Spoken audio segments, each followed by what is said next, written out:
1, 2, 3, 4. High five! Halo semuanya, kembali lagi di kami High Five. Di sini kami dari kelompok 5 BSLT akan melakukan podcast ya. Kita sini podcast santai aja gitu kan. Nah jadi nggak usah tegang. Santai aja gitu ya kan, seperti bicara-bicara ya halayaknya aja, jadi nggak usah pada tegang ya. Ini nggak ada masuk di grand tour. Ya, oh ya, betul. Sebelum kita mulai podcast ini kan ada pepatah berkata tak kenal maka tak sayang maka tak cinta. Oke, sebelumnya perkenalan dulu. Saya Fathar Syabdul Zulkifli dengan NIM 136 dari kelompok 5, asal sekolah SMA Tira.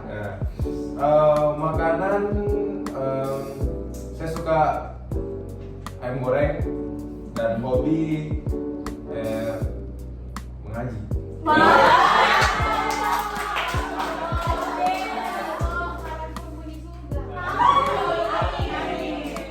Modelan juga.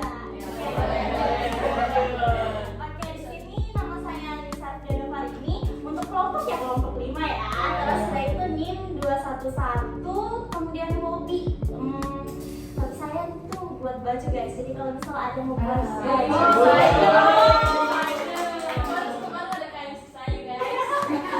Terus untuk makanan kesukaan itu saya suka ramen. Coba kalau ada mau traktir ya kan. Oke, lanjut.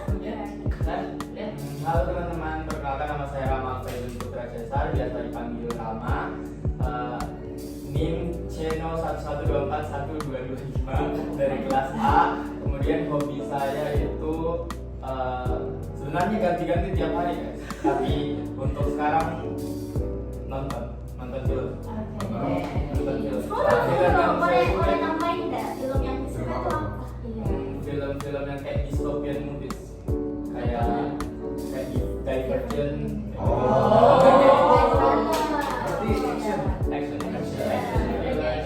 Ya. Terus satu lagi. Hobi. Oh, Makanan favorit itu bisa sate, bisa coklat.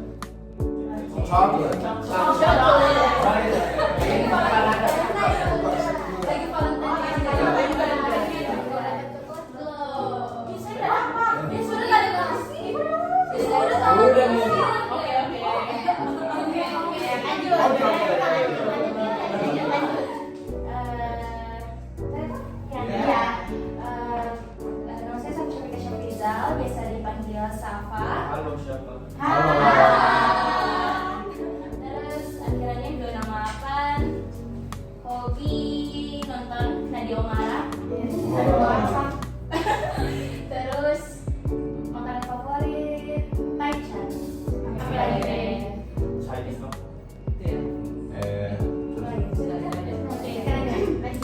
Halo teman-teman, perkenalkan nama saya Laura. Hai. Hobi masak, makanan favorit Bakso keju, bakso keju. Lanjut. Hai, perkenalkan nama saya Alvira Jinista, putri contohnya. Saya biasa dipanggil Vira atau makanan kesukaan saya banyak, tapi sekarang saya suka nasi goreng. Hobi saya banyak, bisa membaca, bisa main game. Bentar, gamenya game apa kak?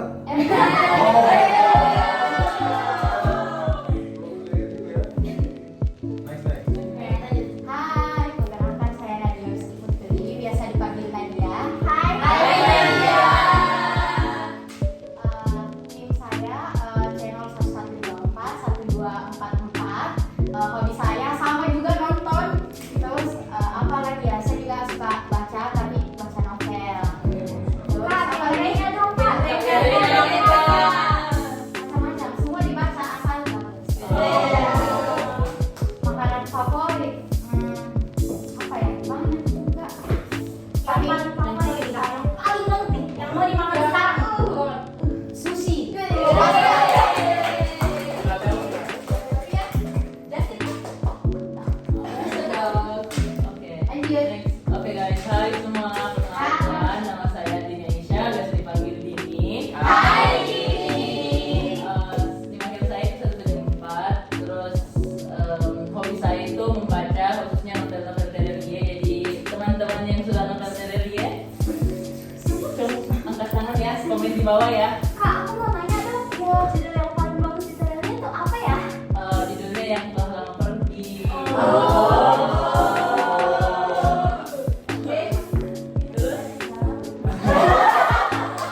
kelompok yang paling bagus. Udah dibalik bakar? Belum pernah buat. Nggak tahu masak. Nanti ada halo semua teman-teman, saya Alia Madani dari Alia dengan NIM akhir.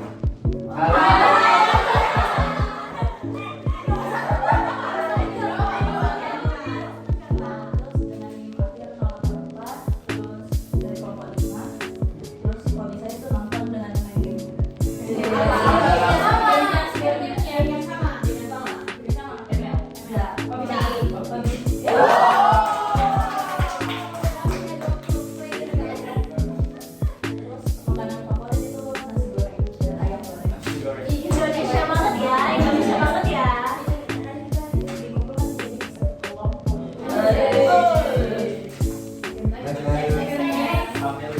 Hi viewers.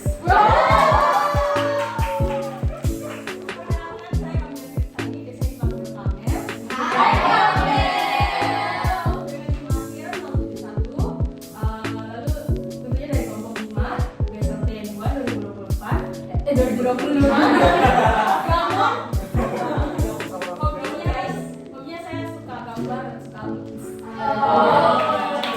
Oh, kamera kok nggak sih? Oh, kamera. Guys, kami di bawah hashtag go kamera go. Oke, Pak Bos, yang paling ganteng nih, yang paling ganteng. Kenalkan nama saya Muhammad Hairul, biasa dipanggil Fikri. NIM akhirnya 210. Hobinya tuh biasa kalau main game, saya ini hobinya buat dia.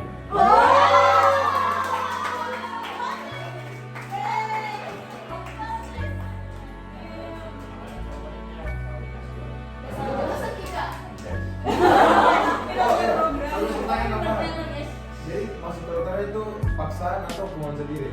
Aduh.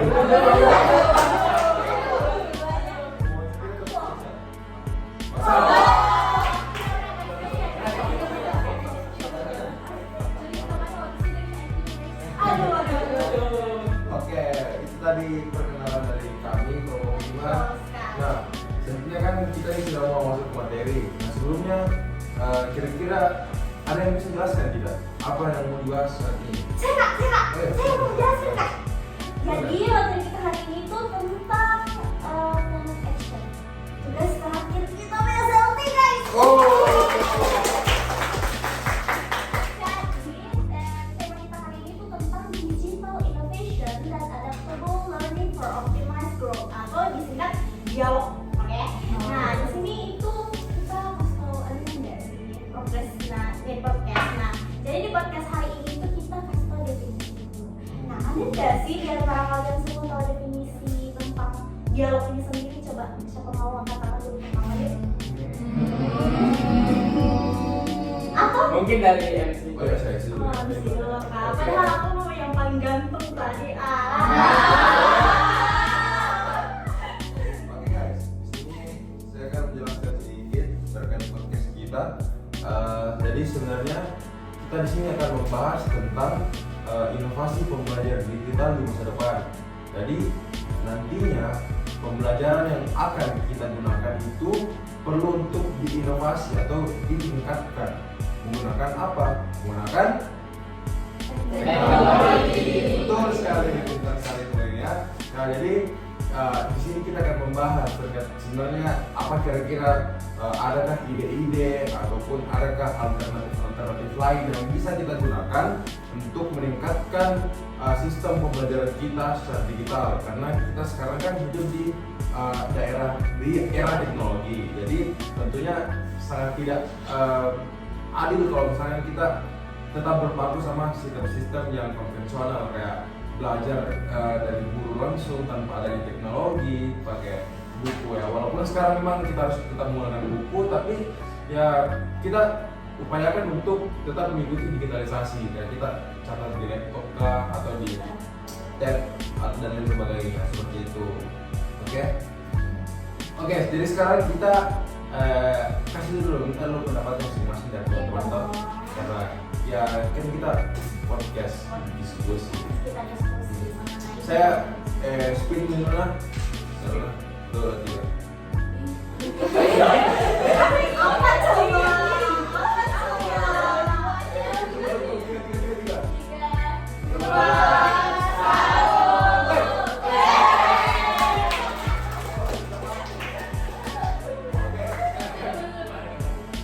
Jadi menurut Fikri ini bagaimana sebenarnya yang bisa kita lakukan untuk di masa depan?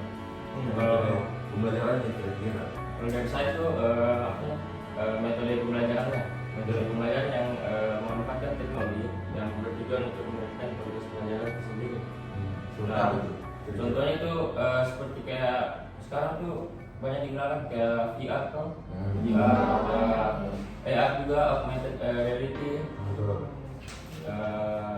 Ya kayak contohnya kayak begitulah.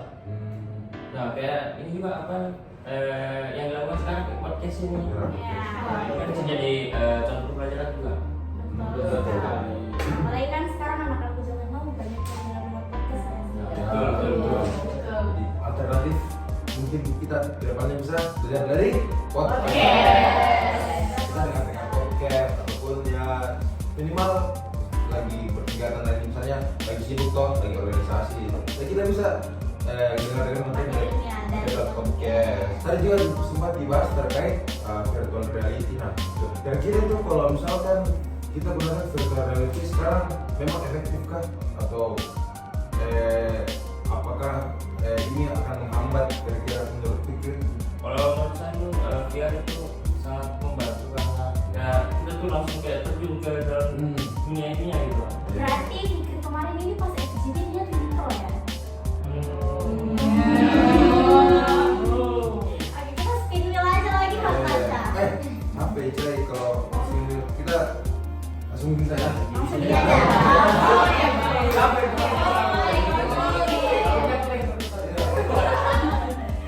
Oke, Kamil gimana? Oh, Kamil Bu. Apa nih yang mau dibahas tentang definisi dialog menurut kamu? Ya, paling aja. Kamu membawakan apa sih tentang dialog ini? Apa sih yang kamu Menurut ketahui kami ini tentang bagaimana? dialog ini? Kira-kira inovasi yang kita lakukan ke depannya bagaimana? Jadi kalau menurut saya ini dialog sangat beri kita positive feedback karena di era 5.0 ini kita ini berdampingan dengan teknologi. Artinya kita harus pintar belajar beradaptasi dengan teknologi yang ada dan kita manfaatkan seperti kayak podcast, YouTube, banyak mungkin sosial media lain yang bisa jadi tempat kita belajar. Terus habis itu teknologi itu bisa bikin kita dari up to date-nya teknologi zaman sekarang, sosial media itu bisa kita belajar di situ. Terus kan sekarang lagi banyak-banyaknya mahasiswa atau siswa-siswi lagi pakai AI buat belajar. Walaupun AI-nya lagi masih berkembang mungkin sekarang, tapi kita udah cukup terbantu dengan AI. Tapi di antara lain kita harus pakai dengan yang baik aja, biar nggak tergantung dengan AI itu sendiri. Aku mau nanya nih soal Kak Kamil ini, Bobo Kamil kita ini. Jadi di antara semua AI ini, Kak Kamil tuh suka pakai AI yang mana? Waduh. Belum Kak. AI yang bagus. Saya biasanya pakai yang seperti biasa kita pakai aja sih, sendiri. Itu adalah dosen kita ya. Kemudian disclaimer ya. Kemudian lanjut Kak Arya mungkin bisa menambahkan. Oke, jadi kan sudah dibahas sama ini Kamel bahwa kita sekarang itu di era 5.0 yang dimana kita itu lebih berfokus kepada teknologi seperti AI, robotik, dan Internet of Things. Nah, dalam penerapan inovasi digital dan pembelajaran adaptif itu kita perlu strategi gitu. Jadi kita bisa untuk Intervensi. Ya, masuk.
kalian capek.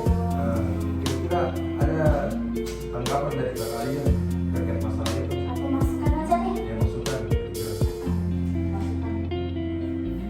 Kalau mau Indonesia menerapkan smart city, maka belajar dari tentang teknologi. Nah, Karena hari ini dong.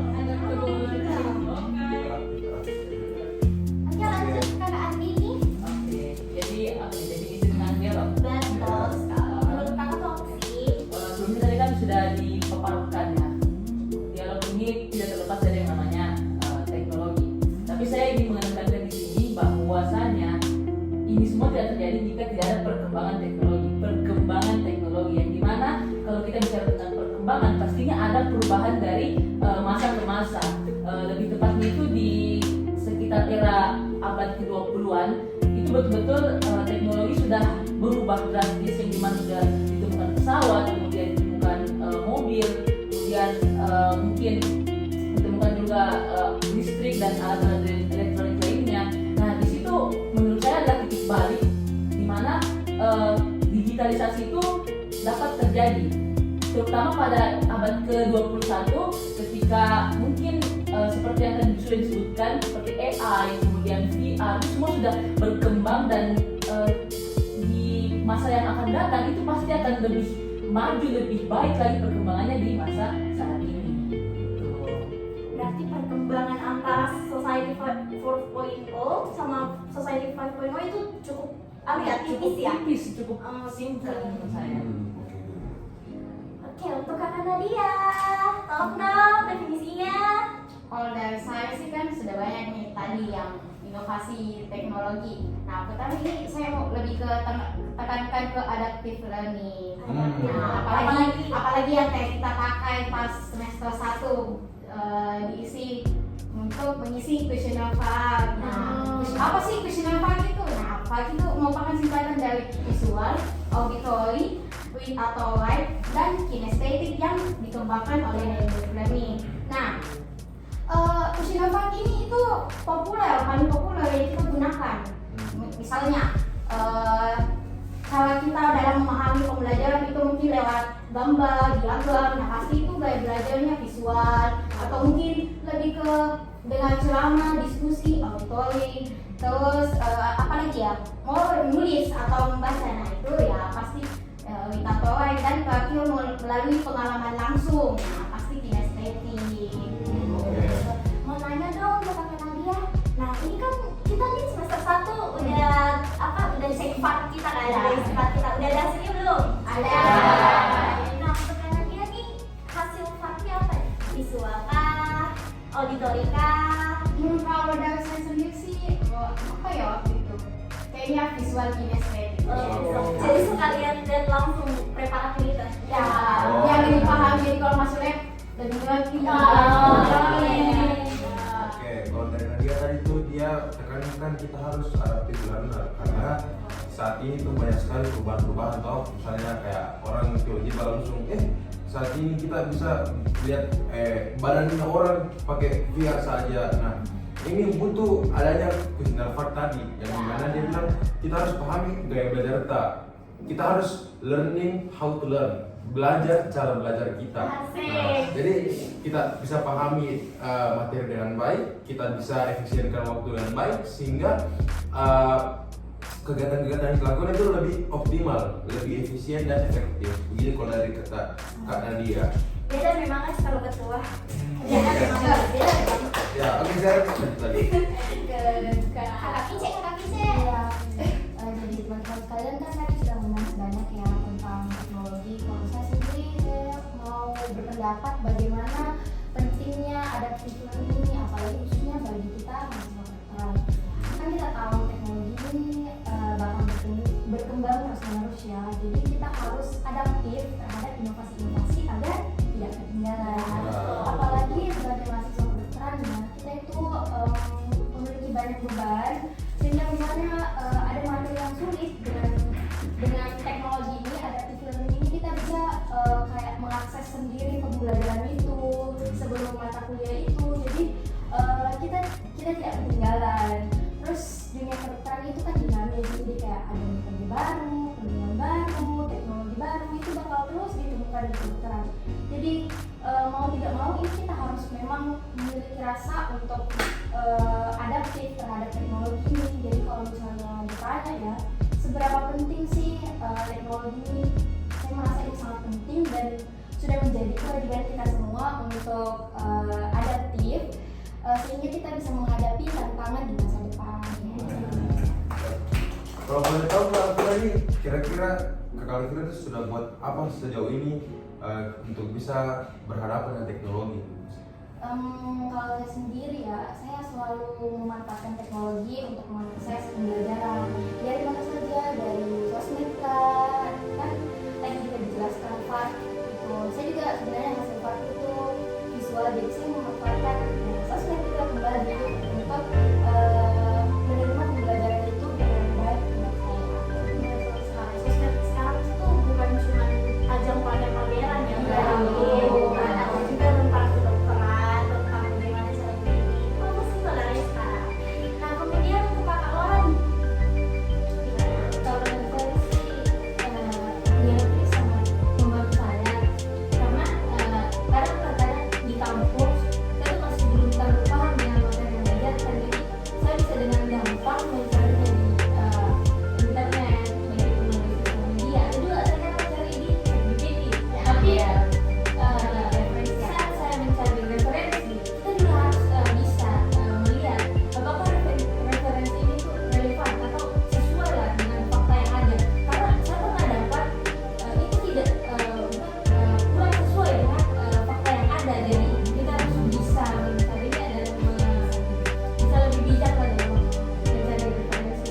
Berarti kira-kira ada kemungkinan tidak ChatGPT ini informasi yang diberikan tidak akurat? Bagaimana menurut Kak Alvira? Kalau menurut saya itu masih ada informasi yang kurang akurat. Oh ya, karena saya ingat juga pernah saya cari kata tuh itu memang di situ tertera di bilang di ChatGPT itu memang data yang terakhir dia temukan itu di September tahun 2022 kan. Misalnya dia update itu dari tahun 2022 saja. Jadi tahun 2023, 2024 itu tidak update, dia tidak tahu informasinya. Jadi berbijaklah untuk menggunakan teknologi. Ya. Betul, sebelum terlambat kita harus Bentar dulu ya. yang berkontak. Oke, next. Kak Safa. Kan tadi udah dibahas misalnya ada yang berbicara orang yang tidak teknologi, tapi tanpa disadari teknologi itu memberikan maksudnya kayak memotivasi kita untuk belajar nggak sih? Betul. Kalau menurutku sendiri tuh karena betul-betul teknologi sekarang seperti AI, GPT betul-betul membantu kita dalam proses belajar, apa ya, memotivasi lah, kayak nggak susah buat cari materi, kan buat cari referensi juga nggak susah, jadi betul-betul membantu sekarang. Bagus sekali. Apalagi kalau di kehidupan sehari-hari gitu. Kira-kira kalau Kak Safa biasa tiap hari itu melakukan apa dengan teknologi? Kalau teknologi pasti ya kita yang real-real aja, sosmed, WhatsApp ya, Instagram. Kalau boleh tahu Kak, screen time-nya berapa ya? ya lima ceritanya berapa nih kak? Berapa? Berapa tuh? 24 20 jam. Oh, Yang satu guys, berapa? libur lagi. Berapa? 24 jam. Berapa? 20. 20. Wah. Yang satu guys lagi libur. Tapi emang Topiknya. Di rumah ini cuma 4 jam. Ya. Memang sih. Iya memang rata-rata. tapi emang level HP itu nggak bisa lepas dari kehidupan nggak sih? Betul. Apalagi kita bangun tidur langsung Ya. sejam gimana coba nih? Kan dilihat dari HP semua kan? Bukan karena kita bergerak Betul ya. bisa jadi Kita butuh informasi. Sensi. Kemudian kakak Rama. Karena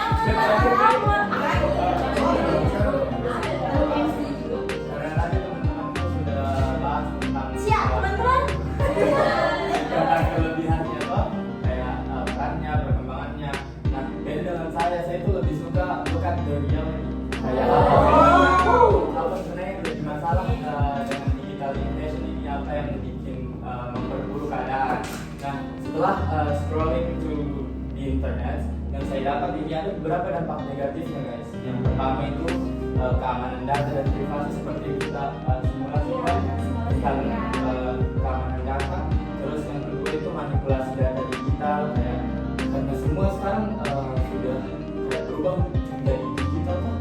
Jadi gampang sekali untuk dimanipulasi kan kan. Asal kamu mau saja bisa gitu manipulasi data kamu. Terus ketergantungan terhadap teknologi seperti Kak Syafa tadi terlalu banyak.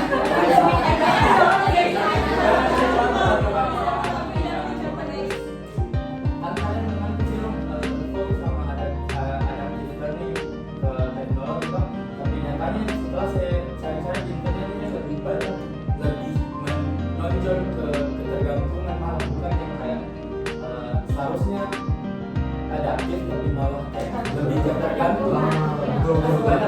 Banyak belajar tidak bisa jawab sebenarnya kita juga kayak tergantung sama teknologi. Nah, itu bisa menghasilkan masalah lagi seperti kayak pelanggaran cipta, terlalu banyak plagiarisme atau semuanya sekarang sudah AI.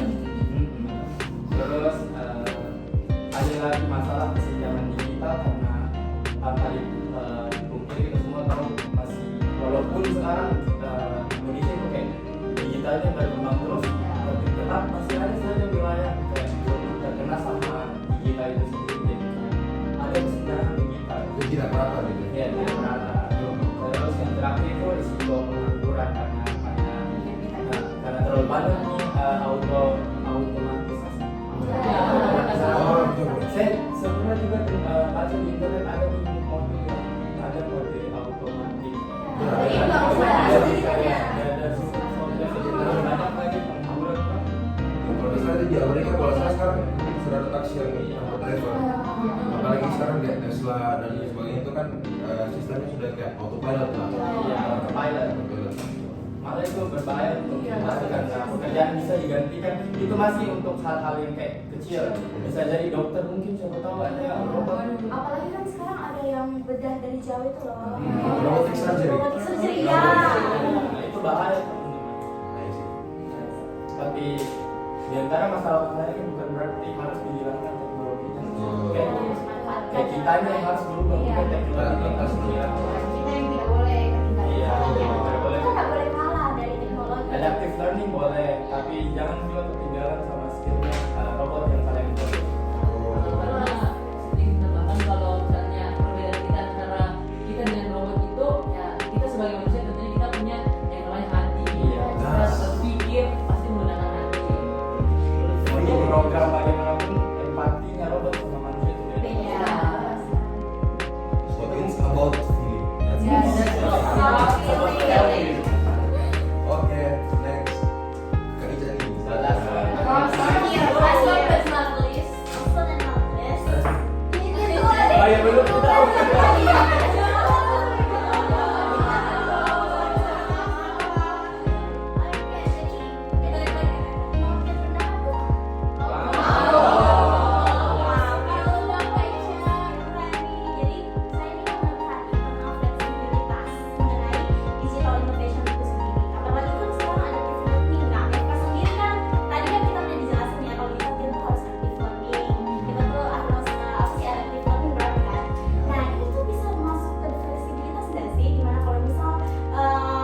ada dosen yang menjelaskan materinya tuh nggak sampai ke kita, kan bisa kita cari di rumah, di mana sih kalian di mobil mungkin di perjalanan atau pas naik tangga menuju ke kelas sebelum masuk ruang CBT kan bisa dicek-cek dulu di HP.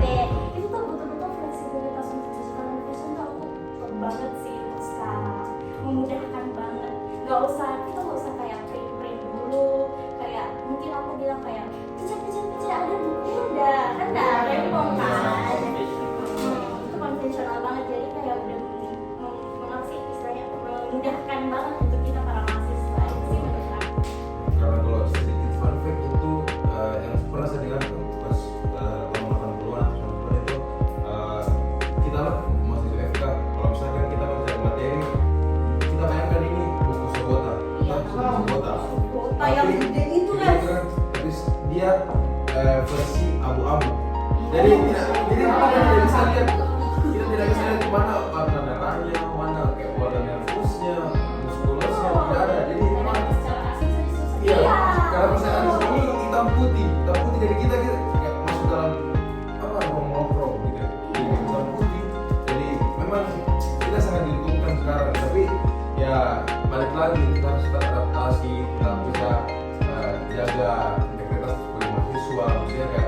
ya walaupun di kasih banyak teknologi Jangan cuma jangan jangan kita lihat dulu ya. Oke. Nah, cuma teknologi sedikit berkembang. Oh. Kita harus lebih maju dari teknologi. Kita harus mengikuti zaman, kan zaman yang Jadi kakak Arsya mau minta pendapat ya tadi. Boleh. Boleh dong Kak Arsya pendapatnya. Nah, kalau saya itu kita tadi bahas tentang teknologi itu secara garis besar. Tapi di sini saya mau fokuskan dulu jadi dikerucutkan lagi terkait tips pembelajaran. Nah, sekarang kita tadi yang bahasa saya katakan, kalau sekarang kan kita hidup di era teknologi yang tentunya perkembangan yang tidak tentu dan perkembangan terus-menerus itu harus tetap terjadi dan kita tidak bisa memilih hal tersebut. Makanya kita tuh perlu inovasi dan kita bisa terapkan ke pembelajaran kita. Nah, tadi yang seperti dikatakan berpikir VR, augmented reality atau AR dan lain sebagainya. Tapi kalau saya pernah sempat berpikir kemarin, bagaimana kalau tiba-tiba di masa depan itu ada guru AI, maksudnya itu dan itu memang sekarang tergambar ada aplikasi yang kita bisa gunakan untuk belajar bahasa Inggris, tapi kita diajar oleh AI. Jadi misalkan kayak kita VN, what do you do? Terus tiba-tiba dia AI jawab kayak I'm running bicycle kayak gitu. Jadi kita kayak berbicara seolah-olah dengan guru, tapi padahal dia AI. Jadi sekarang teknologinya adalah kita tidak perlu lagi kan misalnya AI bisa deteksi kita pakai tulisan toh. Iya. Tapi sekarang uniknya dia bisa deteksi suara kita. Jadi dia bisa pahami apa yang kita bilang, dia bisa pahami apa yang kita maksud toh tanpa untuk ketik jadi VN saja. Nah itu yang mungkin saat ini yang inovasi yang akan lebih ditekankan mungkin dari para pemerintah ataupun stakeholder terkait para peneliti ataupun para teknis pengajar gitu, karena memang kita tidak bisa menuntut lagi kan terkait mata perkembangan teknologi yang sangat besar. Namun ini balik lagi sebenarnya banyak sisi positifnya, banyak negatifnya. Nah kalau saya menurutku memang ini baik, cuman ya kita tahu lah sekarang kerjaan guru itu lulusan guru sangat banyak. Nah kira-kira kalau misalkan hal ini terjadi di dunia memang terjadi secara masif, secara menyeluruh, ini mungkin akan memperburuk memang pada akhirnya. Cuman ya balik lagi sebenarnya kalau guru-gurunya bisa beradaptasi dengan lain, misalkan dia tetap mengajar, cuman memang dia menggunakan AI untuk mengajar, kan itu lebih baik kan daripada kita nanti tiba-tiba guru yang memang guru dan kita kalau sekarang sudah dibilang itu kan kayak buruk sekali gitu ya. Maksudnya bagaimana nanti orang-orang yang dari lulusan profesi guru, bagaimana cara dia mengajar itu kan memang sangat khawatir. Nah, makanya dari itu mungkin penggunaan AI itu kita harus lebih perhatian lah. Dan juga tadi yang saya katakan dan luar biasa juga jangan diutang-utang. Harus juga jangan kita ada buatkan ini bisa dibawakan itu takutnya ada kesalahpahaman, ada ya bisa karena kita tahu jadi kan bisa bisa digiring lah misalnya misalkan kita jawab apakah misalkan ada gambar apakah balon ini besar, misalnya balon ini besar, ya itu besar, terus kita tambahkan lagi keterangan enggak dong itu tidak besar karena ini kayak lebih besar daripada ini. Oh iya betul juga. Jadi tuh sebenarnya ChatGPT itu bisa begitu guys. Jadi kayak kita giring biar dia salah, dia benarkan, paham nggak? Jadi kayak contoh lah kita kemarin kayak pernah saya coba tuh di berapa Kickstarter atau Jentoki tuh saya pernah tesnya bukan di bot Jonte itu teman soal kemarin saya tanya apa jawaban dari ini tuh jawabannya tuh dia jawab B. Nah, loh maksudnya loh bukannya D kan gini oh iya D juga betul lah D dia betul lah terus katanya lagi dia bilang lah kalau B kan juga betul kan betul juga karena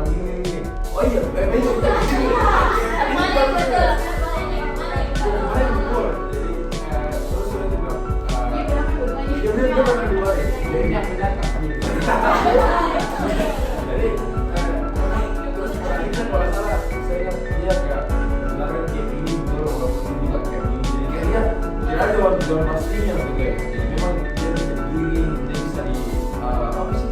Ya, bisa dimanipulasi dan itu jadi makanya kalau dari saya sih mending itu kita gunakan untuk kayak misalkan referensi. Kita bisa gunakan itu kayak untuk dari ide kritis misalnya tuh kita mau bikin project ini misalnya kita mau bikin suatu karya atau tapi kita buntu tuh yang ide.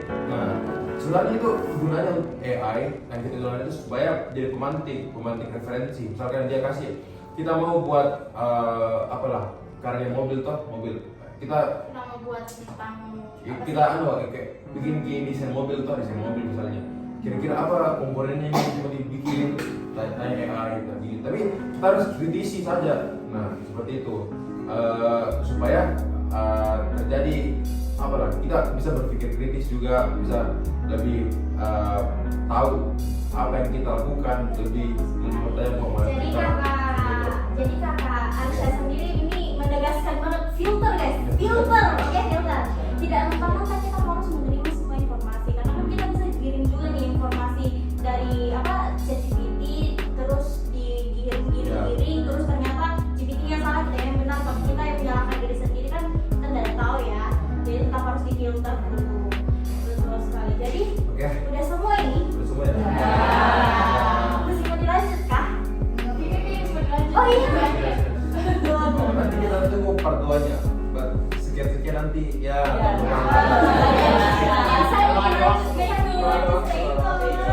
Oke guys, jadi mungkin sekian dari kami. Oh ya, silakan. Closing statement ya? Iya betul, kita harus closing statement dulu. Nah sebelum ditutup.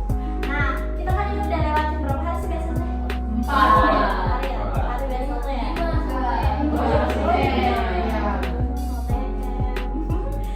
Ada nggak yang mau kasih pesan-kesan? Ada deh satu kata.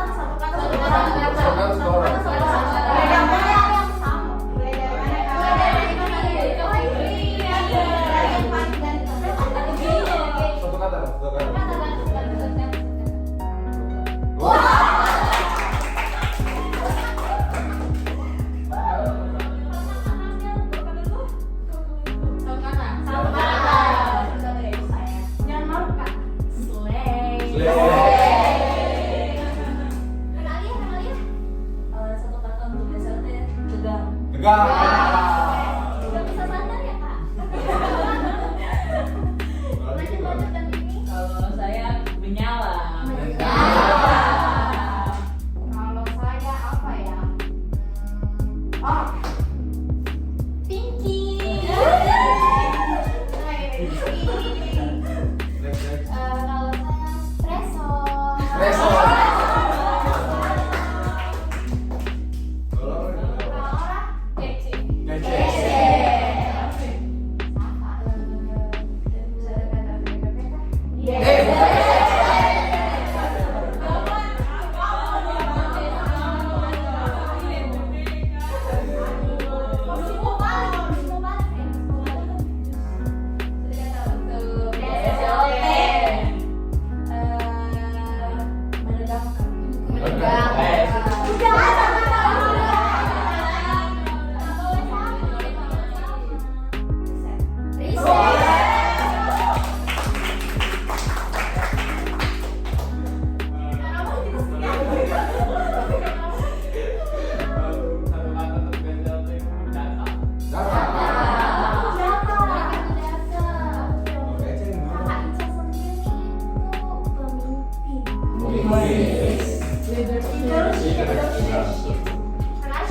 saya sih hektik ya.